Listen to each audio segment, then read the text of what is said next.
À la base, je voulais faire un vlog, avec un rythme cool, des petits moments esthétiques, une vie qui donne envie d'être filmée. Mais voilà, quand j'ai commencé à écrire mes idées, je me suis dit, mais ta vie, elle pue la merde un peu quand même. Les autres, dans leur vlog, ils vont boire un café en terrasse, ils font du shopping, ils lisent, ils cuisinent, ils vont à un concert, tout ça dans la même journée. Et moi, je fais même pas tout ça en un mois entier. Je pense qu'aujourd'hui ça va. Non, ça va pas. Je transpire de la moustache, il fait 35 degrés dehors. Aujourd'hui, j'ai envie de faire un vlog sur ma journée. Et puis de toute façon, j'ai tellement hâte en fait de vous partager plein de choses. On dirait un petit peu Vaiana, non?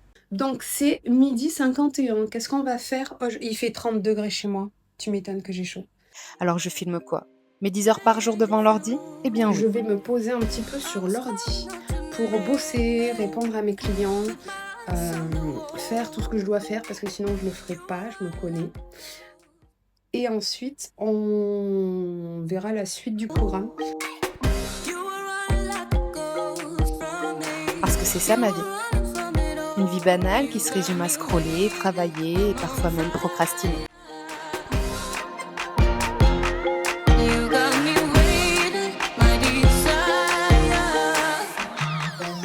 J'ai un commentaire sur ma vidéo de ce matin. J'ai posté une vidéo. Bon, j'ai 4 vues, hein.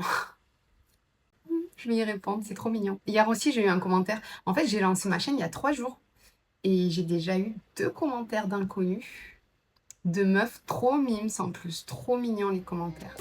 Donc je vais y répondre. C'est trop chou. Je suis très émue. Vous savez quoi, le frigo d'une célibataire, c'est une catastrophe. Genre vraiment. Genre, il y a de l'eau, de la Red Bull, 2-3 légumes, des pépitos. J'ai pas de thune pour voyager, j'ai pas de binôme dispo pour partager, et mes potes, ils sont toujours occupés. Alors j'ai pensé, et si je jetais tous ces rushs nuls à la poubelle? Mais une voix en moi a insisté. Et si au contraire, tu les utilisais pour te lancer un défi? Ok, du coup, changement de plan. Là, ce que je vais faire, je vais filmer... Attendez, je tremble, vous allez avoir le mal de mer. Je vais filmer une vidéo pour mon compte pro. Donc, je vais faire 5 conseils express juridiques pour le business. Alors, comment vous dire que d'habitude, j'ai une vidéo assez bien scriptée.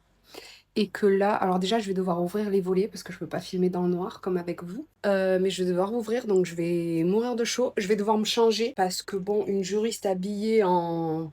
Non, je peux pas. J'aimerais bien, même si je prends beaucoup de liberté sur ma chaîne pro, même en tant que juriste. Là, je peux pas abuser. Donc, je vais changer de tenue et puis on va aller tourner ça. Alors, ça, c'est mon dressing. Les gars, c'est le bordel dans mon dressing. Je vous montrerai mon dressing plus tard. Là, ce qu'on va faire, c'est se changer. Pas le défi de filmer ta vie, mais le défi de la vivre un peu plus. Quel est pas le bordel, hein. Qu'est-ce que je vais mettre? Genre, avec un truc léger en dessous. Ah, j'aime bien. Ah, ça fait beau ces couleurs. Je peux mettre ça? Je vais enlever la fleur. Je l'aime trop. Hop.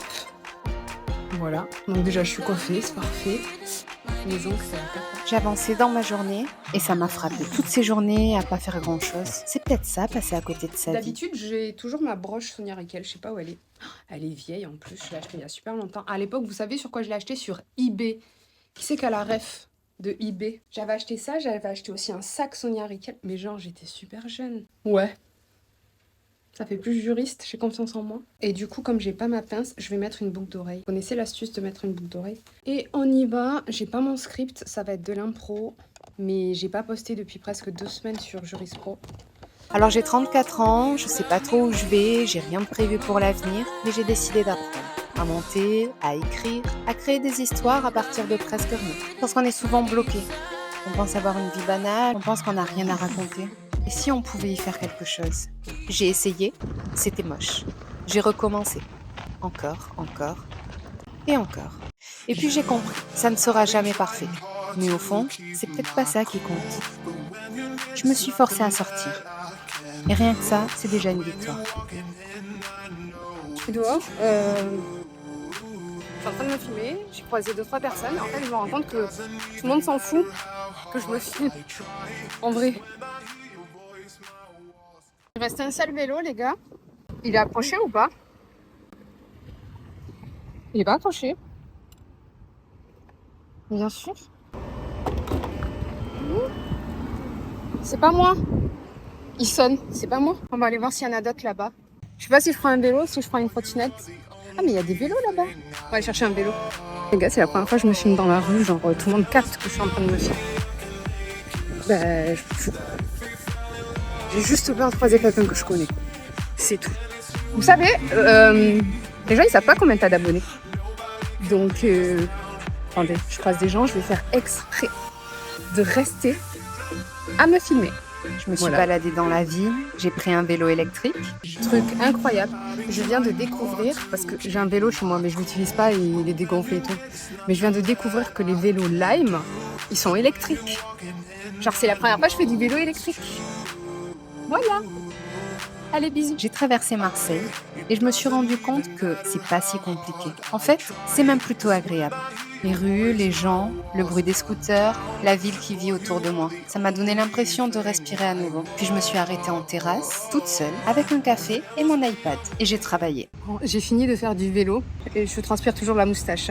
Mais cette fois, ça n'avait rien à voir. Je me rends compte que tout le monde s'en que je me filme. Tout le monde en a rien à foutre. Moi, je stressais trop. On prend à parler.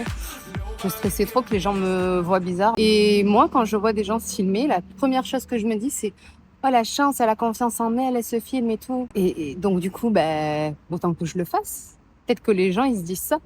À part quelques aigrés qui vont se dire « Ouais, regarde là, celle-là à se filmer. » Mais sinon, au pire, les gens, ils se disent « Wow, trop cool, j'aimerais trop oser me filmer aussi, quoi. » Et donc, peut-être que tu inspires des gens et tu vois, il y a quelqu'un qui va te voir et qui va se dire « Elle fait, vas-y, je vais le faire aussi. » Voilà. C'était pas enfermé chez moi entre quatre murs, c'était différent. J'étais dehors et j'avais presque l'impression que ma vie avançait enfin. C'est ma petite victoire. C'est quelque chose qui me stressait trop. Déjà filmer sans filtre, faut l'avouer. Donc ça c'est trop cool, ça fait du bien.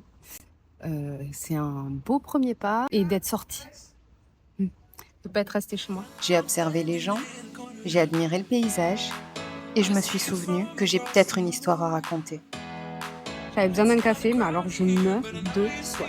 Et pour rentrer, je vais rentrer à pied. On n'est pas très loin de chez moi. Allez, let's go. Pour rentrer, j'hésitais à prendre la grande avenue ou passer par les petites rues. J'aime bien les petites rues, moi. Donc je pense qu'on va prendre les petites rues. Elles m'ont amenée jusqu'à une petite librairie que je ne connaissais pas. J'y ai trouvé des livres qui m'ont inspirée, j'ai feuilleté les pages et j'ai observé les gens en train de lire. Et je me suis dit, parfois, il suffit juste d'accepter de sortir de sa routine pour que quelque chose change, même un tout petit détail. Et c'est peut-être ça la vraie liberté. Arrêter de croire que les gens te regardent et vivre enfin ta vie. Je suis morte. Tout ça, ce sont des petites victoires. Mais pour moi, aujourd'hui, elles comptent énormément.